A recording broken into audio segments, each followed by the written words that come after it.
meron po tayong electrical project dito po sa Marahan 1, Alfonso, Cavite. So itong proposed project ay isang duplex resort. So itong resort na to merong Unit 1 tsaka Unit 2. Tapos sa gitna na bakante merong swimming pool 1 at swimming pool 2 na gagawin. Tingnan natin. Ito yung perspective. Ayan ang proposed duplex project resort. So punta tayo dito ngayon sa Unit 1. So ito yung Unit 1 ng resort. Ayan, dito banda ito yung master's bedroom. Then next, ito yung living area. Ayan. So ang next, dito banda ito yung dining area.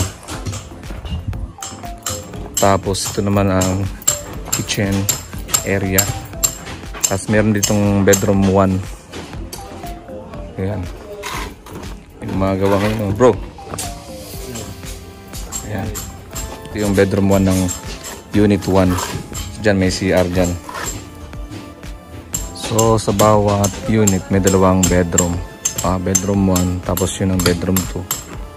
Tapos yun ang master's bedroom sa dulo. Tingnan natin.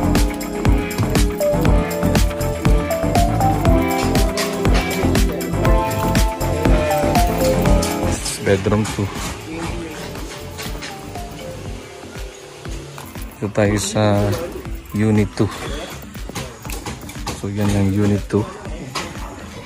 Yan yung Unit 1. Tapos yung Unit 2, identical yung design. Ito yung bedroom 2 ng Unit 2.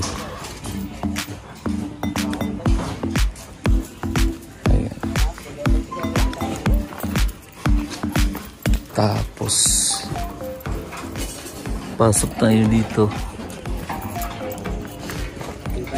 So yung area na to, ito yung kitchen area. Next, dining area, living area, tapos master's bedroom sa dulo. Tapos ito naman yung bedroom 1 ng Unit 2. So parehas lang din ito doon sa mga ibang bedroom. So ngayon ginagawa pa lang, nagpo-forma sila sa mga biga. Sa bawat unit nitong resort, merong 4 na circuits para po sa ating convenience outlet. Dito tayo sa Unit 1, bedroom 1. So meron ditong 5 outlet na nilalagay natin. So 1, 2, 3, 4. Tapos pag nagawa na yung CR dito banda, meron pang 5 convenience outlet. Itong mga convenience outlet natin dito sa bedroom 1 ng Unit 1, ito yung circuit number 6 natin. 7 convenience outlet ang ilalagay natin dito. So magkasama na yun ang kitchen, dining, tsaka living area. So bali circuit number 7 ang lahat ng convenience outlet dito sa kitchen, dining at living area. Dito sa labas ng kitchen meron tayong isang dyan, convenience outlet. Meron tayo itong weatherproof convenience outlet. Ayan, dito natin nilagay weatherproof convenience outlet. Para naman tayo dito sa master's bedroom ng Unit 1. So mula rito meron itong wall, division wall. Tapos papunta doon, yan yung master's bedroom nitong Unit 1. 5 convenience outlet ang install natin dito sa master's bedroom ng Unit 1. So 1, 2, tapos doon sa labas, pangatlo, 3, tapos dito sa loob ng CR, weatherproof outlet pang-4. Tapos dito kapag nasara na to, pag nagkaroon na ng wall dyan, May isa pa dyan na outlet, yun yung pang 7. So lahat po ng convenience outlet dito po sa master's bedroom ng unit 1. Ito po yung ating circuit number 5. So ang standard height pala ng ating convenience outlet is 30 cm or 1 foot mula sa center ng utility box pababa dun sa finished floor line ng flooring. So tignan natin. So ito yung center ng ating utility box. Tapos ito naman ang finished floor line. Yan yung guhit. So pag sinukat mo, ayan, 30 cm or 1 foot. So sinunod natin ang height nitong ating utility box para sa ating convenience outlet base doon sa ating electrical plan, 30 cm or 1 foot. So, nandito tayo sa unit 2. Yan si Bench, oh. Isa yan sa ating mga electrician. Kasama niya si George. So yan, papakita natin sa inyo ang pag-install nitong ating utility box para sa ating convenience outlet. So bali, nakuha na natin yung 30 cm. Ayan, ito yung guhit mula dyan. Ito yung center ng ating utility box. Tapos pababa dun sa finished floor line. So 30 cm yan. So ngayon, sinisil natin yan para maikabit natin ang ating utility box. Then, isisemento na natin yan para tumigas yan. Diba? Okay. Babasahin mo natin. Ayan. Para dumikit. Lagyan natin semento.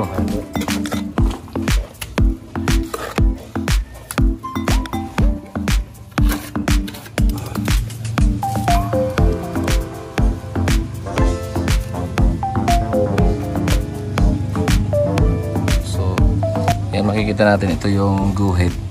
Yan yung center ng ating device. Hindi natin pwedeng masyadong ibaon tong ating utility box sa hollow blocks dahil may palitada pa sila dito na 2 cm.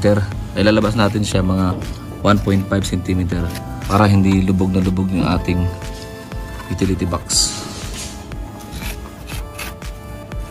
After natin ilagay yung utility box natin, so kailangan natin i-level para nasa level yung ating utility box para hindi siya tatabingi. Okay na yung ating utility box na semento na. Tapos sila na bahala ng mga maso na mag-finish na ito. So yan, punasan lang natin yun dahil medyo nadunyan. At naka-ready ito na lagyan ng mga tubo. Okay, so yung installation ng unit 1 at unit 2 parehas lang. So ito yung unit 2 ng duplex resort. Tapos yun sa kabila, yun yung unit 1. Ginagawa nila, lalagay sila ng mga rebars para sa beam. Ayan, oh. So ngayon hindi pa tayo makapaglatag ng tubo dito para sa ating mga convenience outlet dahil papatagin pa nila itong mga lupa. So ang inuna naman natin ay magkabit ng mga convenience outlet katulad nito. After siguro na mapatag nila itong mga lupa at mapeper na to, so saka na natin ilalatag ang ating mga tubo para sa ating mga convenience outlet. Yan si George, isa sa mga electrician natin. Ayan, magkakabit siya ngayon ng mga utility box para sa switch.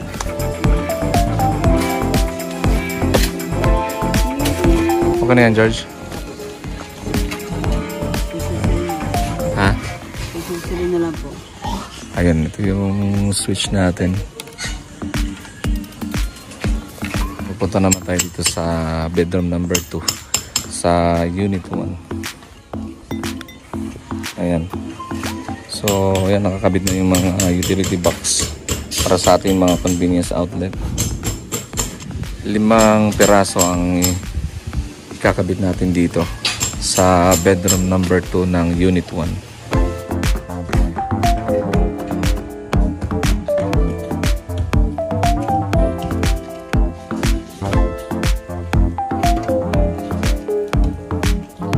So itignan naman natin yun yung pag-install ng switch. So dito sa loob ng master's bedroom, meron dito dalawang utility box. Yan. Isang S1 at saka isang S2. Nasilsil na yan ay nabutasan na para sa dalawang utility box. Tapos sinilsil na rin yung dadaanan ng tubo pataas doon sa may ceiling. Ayan. Standard height ng switch natin mula dito sa center natin din utility box pababa doon sa may finished floor line is 135 cm or 1.35 meters. Kaya pa? Kaya pa. Kabila naman doon si bench. Ayan, puntahan natin doon sa unit 2. Nagsisilsil din ng doon sa pader para sa utility box ng switch.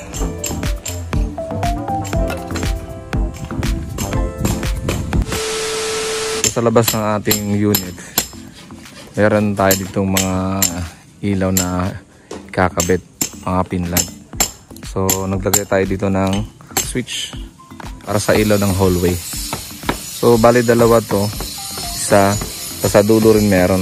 Then ganun din gagawin sa kabila. Yan, meron din tong isang switch sa labas para sa hallway. Tapos pangalawa nandun sa dulo. Lalagyan na ngayon ng mga PVC pipe na dimedya itong ating mga switches. Puputol muna tayo ng 1.9 meters or pagputol ng tubo, ginagamitan namin ng pipe cutter.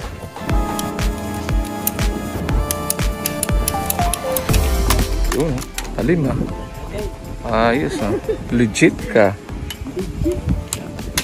Dalawa yan dahil dalawa yung utility box ang nilagay natin dyan para sa ating master's bed. So itong pipe cutter, ang brand nito Inco. Yan, bibili yan sa Inco. So, hindi na tayo mahirapan magputol ng mga tubo natin, lalo ng media at saka 3/4. Kasi meron tayong pipe cutter. Kung wala kayong pipe cutter, pwede naman lagaring bakal or cutting disc, gamitan mo ng grinder. So ayan, ito yun Inco brand. Nabibili ito sa Inco ng 290. O Inco, beke ni men Bali abang to para sa ating switch sa ating mga ilaw dun sa ceiling. Ngali lang muna yan ng alambre dahil lalagay pa sila ng forma dyan para sa biga. So at least nakaabang na to dito rin sa kabila na switch dito sa hallway.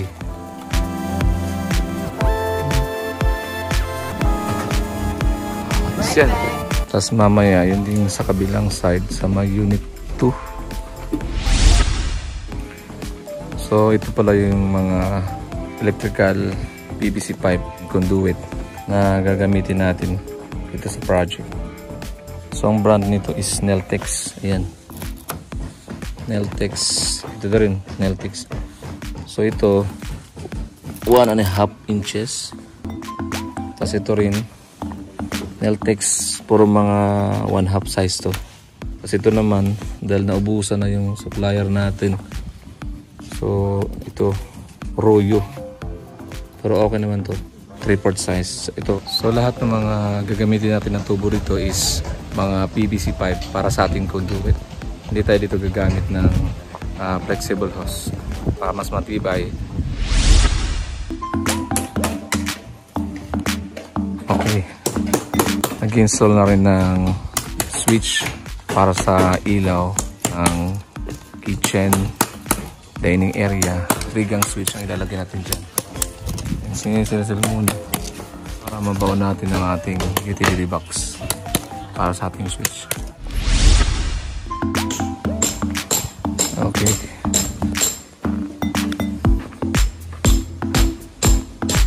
Dito tayo sa unit 2.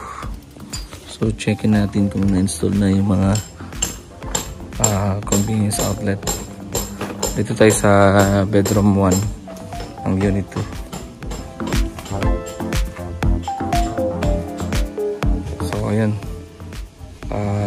install na. Bali ang kulang na lang dito yung convenience outlet na sa loob ng bathroom. Tapos dito naman sa kitchen, yan meron na rin siya.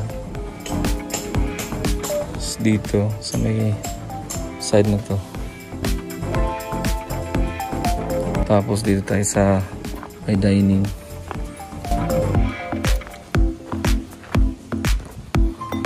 May isa dyan. Tapos dito tayo sa may living area. So may isa na rin dyan. Nakalagay. Tapos dito meron yan.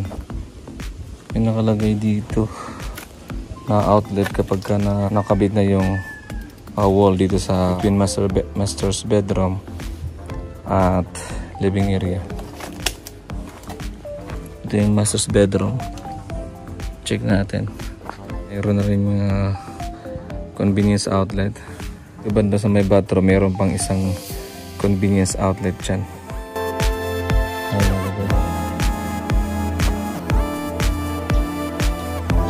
So meron pa tayong kakabit dito na isa pang convenience outlet kapag ka natayo na dyan ang wall between living area at master's bedroom. Then dito naman nakabit na rin dito ang weatherproof outlet. Ayan. Tapos sa may dulo rin meron din yan dun weatherproof outlet. So bali ang kulang na lang talaga natin is yung mga weatherproof outlet sa loob ng bathroom.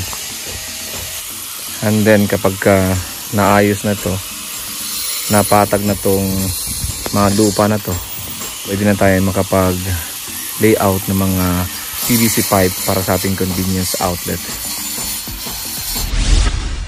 So sa kabilang side din, sa unit to, meron din ilalagay doon na switch.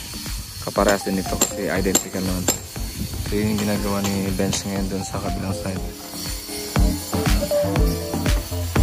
Bubutas sa pader para sa utility box ng switch ng kitchen, living area, dining area at tube light.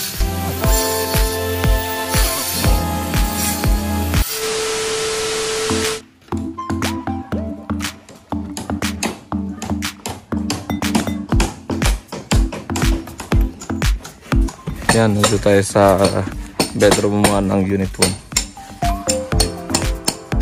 Benzo. Talagan niya ng tubo yan na medya. Tapos ito naman si George. Tapos na niya masilsil tong pader na paglalagyan ng tubo. Yan, piniputol lang niya yung tubo gamit ang pipe cutter. Kumuha si George ng alambre. Tapos lalagyan niya to itong tubo na to ng alambre para magamit para panghatak natin sa mga wire na ipapasok natin.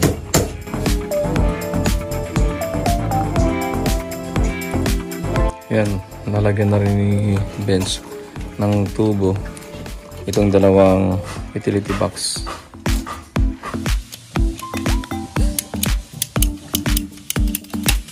Yun, putol. Madali lang talaga kapag pipe cutter. Hindi ka na maglalagari.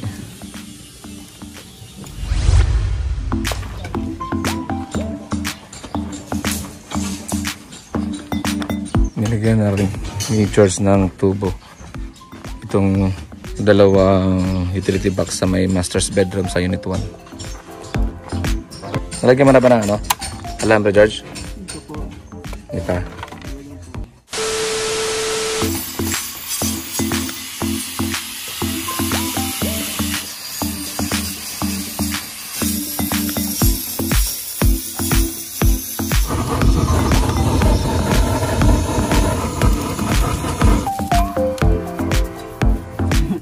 So, nabend na yung tubo. May ditong Bluetooth at butane gas. So, hindi tayo gumamit ng long elbow. Ito yung sa kitchen na side ng mga outlet. Ito naman sa likod, sa loob, sa bedroom mo ng unit 1. ginagawa na rin ni Benz. Magbebenda rin siya ng tubo. Yan, gamit itong blowtorch at butane gas. May utility box dito sa loob ng bathroom, pero ang gamit natin dito is weatherproof na convenience outlet. Meron siyang takip para hindi siya mabasa, hindi siya pasukan ng tubig. Sa ibabaw to ng lavatory sa loob ng bathroom. Isang circuit lang yan dito sa CO na to, dito sa convenience outlet na yan. Ayan, ipasok na rin yung binerd na tubo. Dito yan sa may bathroom. Pinapasokan na rin ni George ng alambre itong PVC pipe na ito. Yan, meron na, oh.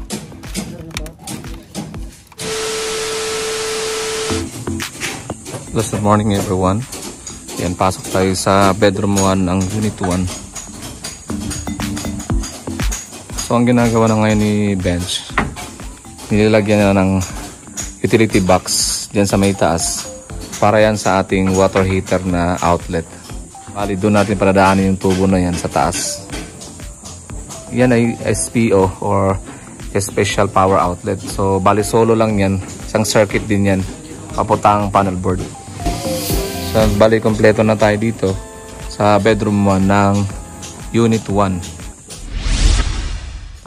So tingnan naman natin si George dito. Nandito siya sa bedroom 2 ng unit 1. So nag-install siya ngayon ng utility box para sa bathroom. Tapos na siya masilisil itong pader. Nagbebenta siya ngayon ng tubo. So after niya i-bend yung tubo, binabasa niya ng basahan na basa para bumalik sa dating forma. Tumigas agad ang tubo.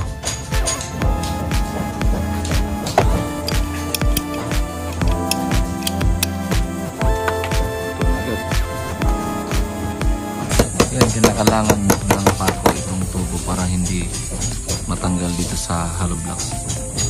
Yan o. So mamaya sisimentoin din itong tubo na ito para hindi matanggal. Nilagyan na ng semento ang likod ng utility box.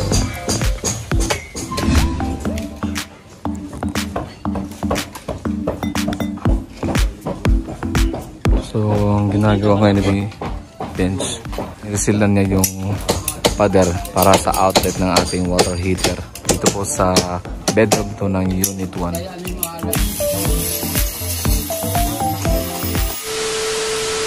Silipin natin si George ang ginawa niya rito sa unit 2. Yan, dito tayo sa kitchen. Nalagyan niya ng 1/2 conduit pipe itong mga utility box para sa ating convenience outlet dito sa kitchen. Dito naman tingnan natin si Bench. Inilagyan na rin siya na abang 3/4 na conduit pipe para sa ating AC or air conditioning unit.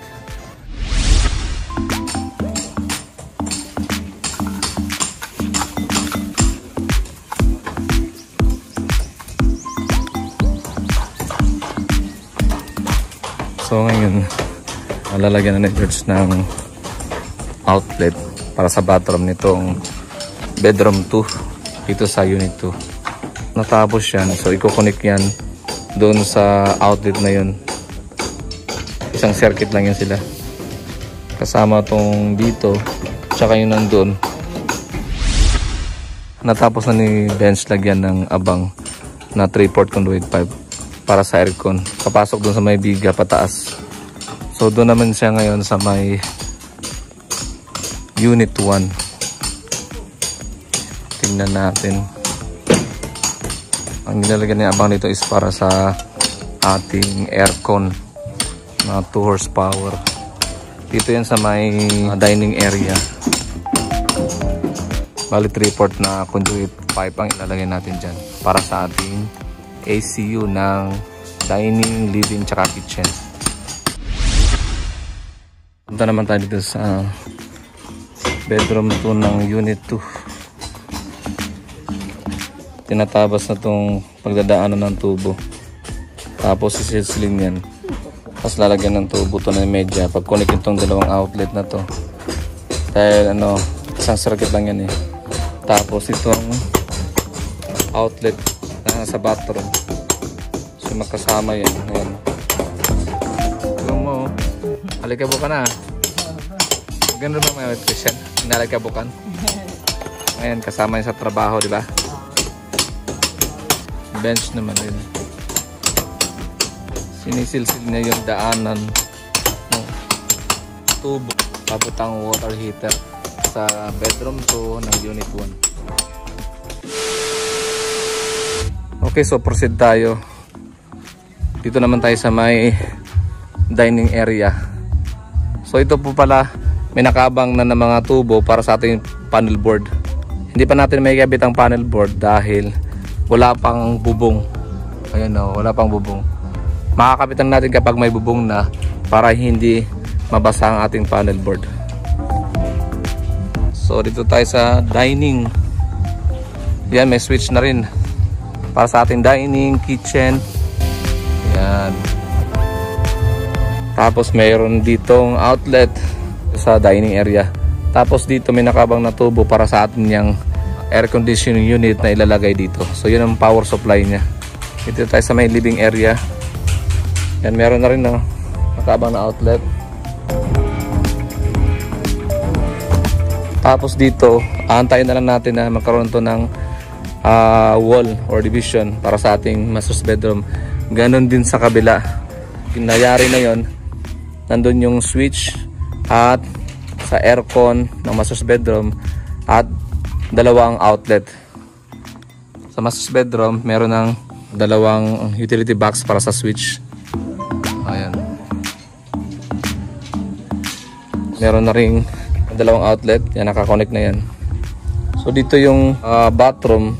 Meron itong water heater at convenience outlet. Hindi lang natin malagyan dahil maglalagay pa sila dito ng pader. Tapos dito para sa aircon at dalawa pang outlet. So ayan, ang dami na natin na ilagay ngayong linggo na to. Nakikita nyo na hindi pa nalagyan ng mga tubo dyan. Katulad din sa unit 1. Kailangan mo na itong patagin itong lupa, tapos pitpitin bago namin mailatag ang mga tubo na magkoconnect sa bawat utility box ng convenience outlet. Magantayan-tay pa kami siguro na mayari nila ito mapatag. So madami-dami na rin nagawa natin this week. Ayan. So if you like my video, please don't forget to subscribe and click the notification bell para update po kayo sa susunod nating video. And see you in my next vlog. Bye bye. God bless us all.